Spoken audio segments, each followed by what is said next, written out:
Hello, Leo. Thank you for joining me for your weekly forecast for week commencing the 10th of July. The marvellous event of last week was Mercury joining up with your sign. Previous to this, Mercury had been in the part of your horoscope that's to do with reflection. But Mercury is to do with action in terms of our mental capacities, our plans, and being back in your zodiac sign, it's possible that you're starting to conjure up some new strands that are really beginning to create a sense of expectation. But also, last week, Venus moved into the most sociable part of your scope, and the two are cooperating brilliantly this week. So, if you're wanting to make progress about who you spend time with, or to mix and mingle on the face of it, this would be a week when you can really turn up the volume and demonstrate to people just how charismatic, of course, you are. But concurrent to this continues to be a very complex and sensitive set of energies.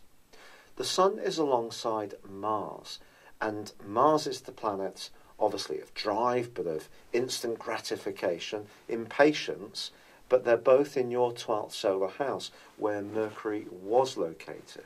And they could stir up, especially in the first half of this week, some old stuff linked to your past.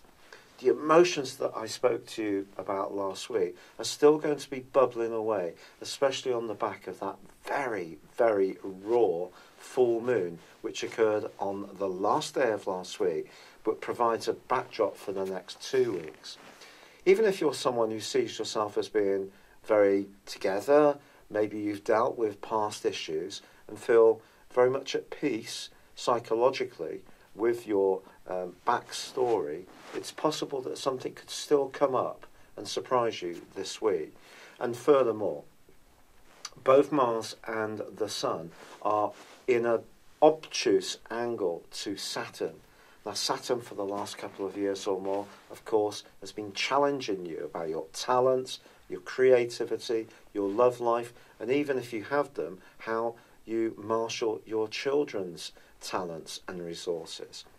Saturn helps us when we work very, very hard, but I think this particular set of planetary influences means that around you reaching your full potential, around the things that we all dream of, around a happy, fulfilling love life and an enriched social scene, all these kind of things that are so important, I just feel that there may be some issues that are just tender and maybe do need to be eased through. And the quicker you can embrace these and really confront them, look them in the eye, the more that you're freeing up the energy to go forwards in a much more dynamic way.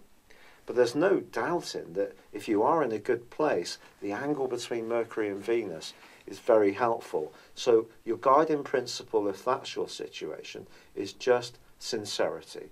Just go with the people, however pleasurable they are to be with, that you feel really safe with. And I think that is going to be really helpful to you. However, by the end of this week, there is a quarter moon in your sister fire sign of Aries, and your feelings are going to be very close to the surface, and something you would normally shrug off could really just seem that much larger. But just try to keep a sense of perspective, try to rise above things, go back to the more logical side of your nature, and that will help you to deal with this. It's been a real pleasure being with you. Good luck, and goodbye for now. Hello, thank you so much for watching my video. I'd love you to join me at my Horoscope Ace app. You can find this at www.horoscope-ace.com. You can use it through Android, iOS, Apple, or Facebook. Check out your ascendant or your moon sign, or download your free birth chart. There's all your favourite videos, plus there are daily, weekly, monthly and yearly horoscopes for general, love, Chinese and Indian astrology. If your passion is tarot, there's my brilliant 3-card money or love tarot readings too. And it's all there at www.horoscope-ace.com. Thank you.